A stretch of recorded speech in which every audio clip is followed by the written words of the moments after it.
예, 목요일입니다. 코스피가 2,500선에서 움직임인데 고민도 있고 또 주춤주춤하면서 밀리진 않고 그런 흐름들이죠. 대단히 궁금증이 많습니다. 오늘 시황 해설 블로크 이동훈 대표 오셨는데요. 시황 살펴보면서 전략 세우도록 하겠습니다. 어서 오십시오. 안녕하세요.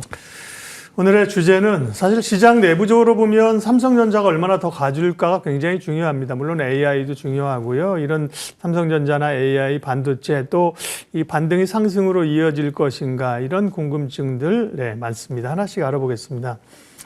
첫 번째 질문은 대외 악재 속에 국내 증시가 나름 선방하고 있다. 미국보다 잘 가고 있다. 이런 질문인데 우리가 미국보다 잘 간다는 느낌은 아닌데 같이 좀 선방하고 있는 거 아니에요? 우리가 특별히 강한 건 아니잖아요.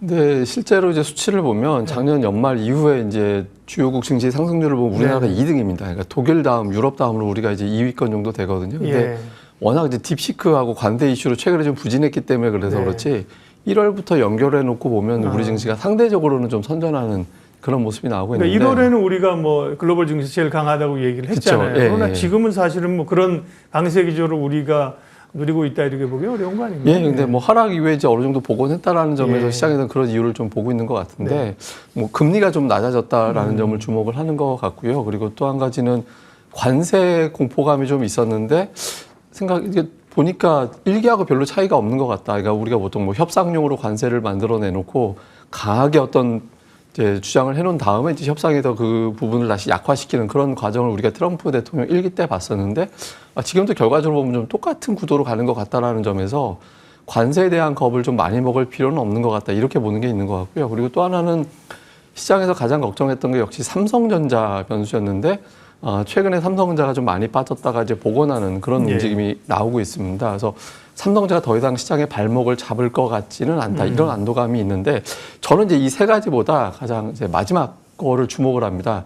ISM 제조업 지수라는 게 이제 미국에서 발표가 되는데 작년 이후에 이제 우리 시장에서 특징이 하나가 있는 게 있습니다. 그러니까 10월 이후에 매달 두 번째 거래일은 외국인들이 항상 순매수를 합니다.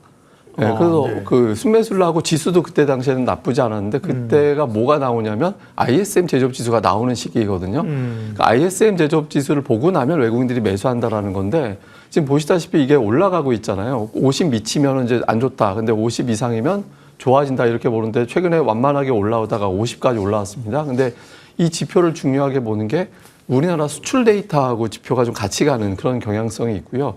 그다음에 또 한 가지는 우리나라 테크 지수, 지금 차트를 보고 계십니다만은 우리나라 주요 기술주 주가하고 ISM 제조업 지수하고 약간의 시차를 두고 결국엔 방향은 비슷하게 가는 그런 특성이 좀 있거든요. 근데 이게 좋아지는 걸로 봤을 때는 우리나라 주요 기술주, 특히 이제 뭐 반도체 기업 얘기하는 거겠습니다만은 그러니까 이런 기업들의 실적이 올해 시차를 두고 좀 좋아질 것 같다, 바닥을 칠 것 같다 이런 기대감이 나오면서 작년에는 글로벌 증시에서 상당히 소외받았던 흐름이 올해는 좀 만회가 되는 그런 흐름으로 좀 바뀐 걸로 보여집니다.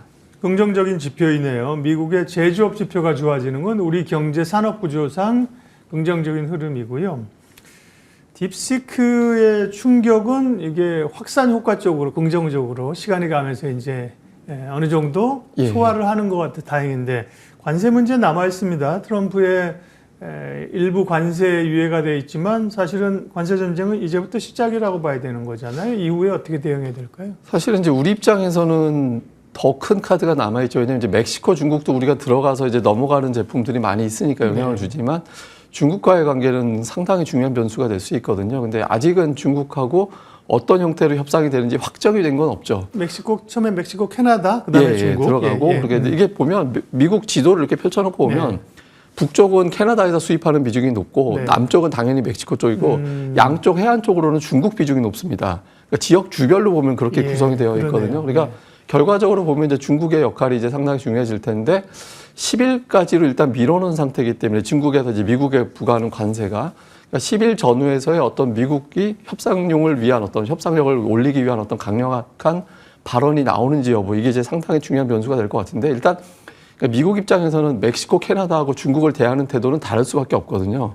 뭐 동맹도 아니고 상당히 견제하려는 의도가 강하기 때문에 여기서 어떤 돌발적인 상황이 발생할 것이냐 이 부분이 좀 중요할 것 같고요. 또 하나는 트럼프가 최근에 경제에 이어서 좀 외교적인 발언, 정적인 발언을 강하게 하면서 뭐 예를 들면 가자지구에 대한 이야기라든가 그러니까 이런 부분들이 돌발적으로 어떤 국제 유가의 변동성을 또 유발할 수 있거든요. 그러니까 유가의 어떤 변동성 자체가 또 인플레이션에 대한 어떤 변수로 또 작동할 수 있기 때문에 중동 지역 정세라든가 이제 중국에 대한 어떤 변수 이런 부분들은 아직은 좀 안도하기보다는 상황 추이는 조금 더 지켜봐야 되는 카드인 것 같습니다. 네. 아까 이제 우리 시장이 그렇게 강해 보이지 않는다고 제가 했는데 월봉으로 보니까 사실은 연초에 강했네요, 그죠? 예, 1월만 보면 코스피가 한 5%, 코스닥이 한 7% 올랐으니까요. 예. 이런 흐름들이 그러면 우리가 2월이 끝날 때쯤, 3월을 맞이할 때쯤에는 추가적으로 더 위쪽으로 업사이드로 갈 수 있을까요? 그러려면 어떤 것들이 좀 해결이 돼야 될까요? 그러니까 뭐 주식시장이라는 게 우리가 단순하게 보면 누가 사주고 또 끌어올려주는 주도주가 있어주면 이제 시장이 올라가는 거잖아요. 그러니까 결국엔 누군가 사줘야 되는데 최근에 뭐 연기금이 매수하고는 있습니다만은 뭐 외국인들의 어떤 매도가 나온다라면 연기금 매수 갖고는 부족하기 때문에 결과적으로 이제 외국인 투자자들의 매수가 이제 지속성을 보일 수 있을 거냐라는 겁니다. 근데 뭐 앞서 말씀드린 대로 외국인 투자자들이 12월부터 좀 매수를 하려고 했던 것 같아요. 그러니까 네. 12월 앞서 말씀드렸던 두 번째 맞아요. 거래일에 대량으로 매수 들어왔다가 하필이면 그때 이제 계엄 문제가 네. 이제 나왔었죠. 그리고 1월 같은 경우도 초반에 외국인들이 매수를 했었거든요.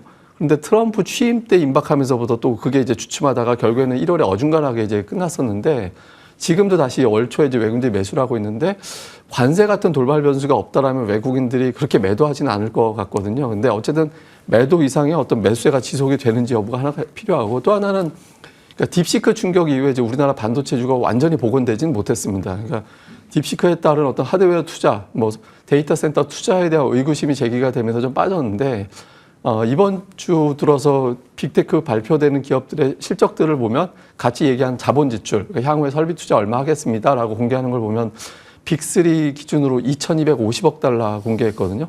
작년도에 1,500억 달러 정도였으니까 50% 증가한 거잖아요. 그래서 이런 부분들에 대한 의구심, 그러니까 데이터 센터가 딥시크 쇼크에도 불구하고 투자는 오히려 늘어난다는 점이 확인이 됐기 때문에 여기에 대해서 이제 종목군들이 반응을 해줄지 이 부분이 이제 상당히 중요합니다. 그리고 코스닥은 지금이 되게 변곡점인 것 같아요. 그러니까 코스닥 지수를 이제 월봉으로 보면 120월선 이제 막 돌파한 상태인데 작년 7월 이후에 이제 이렇게 지수 자체가 올라선 게 되게 오래간만이거든요. 그래서 이 120월선을 돌파한 상태에서 여기서부터 이제 밀리지 않고 시장이 어느 정도 좀 추가적인 상승을 밀어 올릴 정도의 어떤 수급이 만들어지는지 만약 여기서 이제 안착이 된다라면 더 올라갈 수 있어서 현재로서는 좀 변동성은 나오겠지만 결국에는 어떻게든 더 이제 상승 시도가 이어질 가능성이 높다 이렇게 보고 있습니다. 지금 뭐 변수가 많긴 하지만 지금 상정할 수 있는 뭐 코스피의 그런 밴드라고 하면 뭐 어느 정도가 될까요? 위아래로. 지금은 이제 2,400포인트 초반 정도로 내려가지는 않을 것 같습니다. 네. 그러니까 외국인들의 선물 매도력이 그렇게 많지 않고 PBR 0.85배 이하에서는 어느 정도 방어가 되고 있거든요. 그래서 2,400포인트 중반 정도 그 정도를 1차적인 저지선으로 보고 있고 최악의 경우도 2,400 아래로 내려가지는 않을 걸로 보여지고요. 상단은 지금으로서는 그렇다고 호재가 있는 건 아니기 때문에 지금으로서는 최대 올라간다라고 해도 2,550대에서 2,600 사이 정도 제한적이군요. 그 상태에서 좀 움직임이 나오다가 이제 관세 곱이 넘어가고 나면 이제 나타날 것 같습니다. 그러면 상대적으로 좀 말씀하셨지만 코스닥의 강세 흐름이 이제 며칠 나타나고 있잖아요.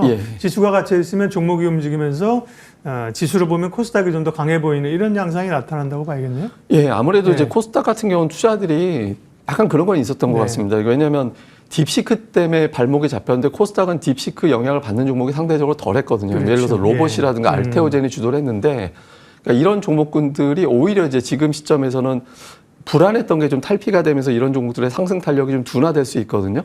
근데 이런 틈에 이제 다른 종목군들, 예를 들어서 반도체라든가 또 다른 제약주라든가 뭐 이런 종목군들, 2차 전지라든가 이런 종목군들이 지금 움직임이 나와준다라면 코스닥 같은 경우도 여기서 이제 좀 고비를 넘기면서 한 단계 더 도약하는 그런 기회가 나올 것 같습니다. 삼성전자는 이제 조금 반전을 꾀할 수 있을까요? 외국인들도 보면 연속적이진 않지만 삼성전자를 뭐 좀 사는 모양새도 보이고요. 여러 변화도 있는데 삼성전자 흐름은 어떻게 보세요? 저도 이번에 보면서 찾아봤더니 삼성전자가 1998년 이후에 가장 안 좋은 하락 사이클이 나왔었더라고요. 그러니까 월봉으로 보면 120월선이 상당히 중요한 장기적인 추세선인데 120월선이 이렇게까지 멀리 떨어진 거는 IMF 때 그러니까 1998년 이후에 처음이었습니다. 그러니까 보시면 저게 검은색 선이 이제 120월선이거든요. 근데 그 근처 가면 보통 밀어 올렸는데 거기서 5% 정도 더 밀고 내려간 적은 뭐 IMF 이후에 처음이었거든요. 근데 그 정도로 위기로 갔다가 이제 첫 번째로 시장이 돌릴 수 있었던 건 실적이 그래도 바닥친 것 같다라는 기대감이 있었던 것 같고, 또 하나는 외국인들의 매도가 좀 바뀌었던 게 이재용 회장 재판이 끝나고 나서 수급이 좀 바뀌는 모습이 나왔거든요. 그래서 경영권 관련된 불확실성이 좀 제거가 되면서 또 하나의 어떤 적어도 이제 더 빠질 만한 요인은 좀 제거가 된 거 아니냐, 이런 평가가 나오고 있는 걸로 보여집니다. 그래서 워낙에 지금은 삼성전자의 주가가 좀 많이 빠져 있는 상태이기 때문에 가격 매력만 가지고도 이제 올라갈 수 있는데, 향후 이제 앞서 말씀드렸던 ISM 제조업 지수, 이거는 중요한 데이터가 될 수 있는 게, 그동안에 미국의 IT가 강해도 그냥 AI가 강했던 거지 IT가 강했던 게 아니었거든요. 예. 그런데 ISM 제조업 지수가 회복이 되면 우리가 보통 범용 반도체 이런 쪽에 대한 수요도 늘어난다라고 보통 평가를 하게 되는 거라서, 이후에 이제 삼성전자 주가는 이전보다는 좀 반등 시도를 좀 자주 하는 그런 상황이 만들어지지 않을까, 일단 그렇게 보고 있습니다. 예. 딥시크와 AI 관련돼서는 일단은 하드웨어는 충격을 좀 받았고 소프트웨어가 강세였고, 또 그런 가운데 뭐 여러 확산이 되고 있는데 로봇주의 강세가 굉장히 눈에 띕니다. 사실 작년 연말 연초에 로봇주가 이제 계속 갈 거냐에 대해서 우리 고민이 많았잖아요. 예. 지금 시점에서는 어떻게 보세요? 그게 1월 초인가? 제가 여기 방송 나올 때마다 예. 이제 라디오에서 경제 방송을 하는 시간대예요. 그러니까 예. 두 방송국이다 시간대 이제 두 네. 방송 다 할 때 듣는데, 오는 날 들으니까 둘 다 로봇 이야기를 하더라고요. 그러면서 이제 전 세계 빅테크 기업들의 어떤 집중적인 투자가 계속해서 장기적으로 진행이 된다. 이걸 제가 이제 1월에 들었던 기억이 나는데, 실제로 보면은 대기업들이 지금 AI에 투자를 하고 있습니다만 어차피 로봇에 대한 투자도 계속해서 공개가 되고 있고, 뭐 삼성이나 LG에서도 현재 어떤 상장돼 있는 기업 또는 다른 기업의 이제 지분 투자도 계속해서 나오고 있는 상태라서 관련된 기업에 대한 모멘텀은 충분히 있다라고 봐야 됩니다. 근데 다만 최근에 로봇주가 강세를 보였던 이면을 생각을 해보면 시장에 대안이 없었거든요. 그러니까 관세 부담, 다음에 딥시크 부담 이런 것들 때문에 좀 걱정 있는 상태라서, 걱정 있는 단계에서는 좀 기존에 어떤 강했던 어떤 경기 민감주들 이런 것보다 좀 이런 어떤 영향을 덜 타는 종목 쪽에 자금이 좀 집중되는 그런 경향이 있습니다. 그러니까 그러다 보니까 로봇주라든가 알테오젠이라든가 이런 종목군들이 상대적으로 강했다라고 봐야 되거든요. 근데 뭐 예를 들어서 레인보우 로보틱스 같은 경우는 이미 130% 올랐습니다. 올해 들어서만. 그렇게 많이 예, 올랐어요? 이렇게 지금도 올라간 상태고, 네.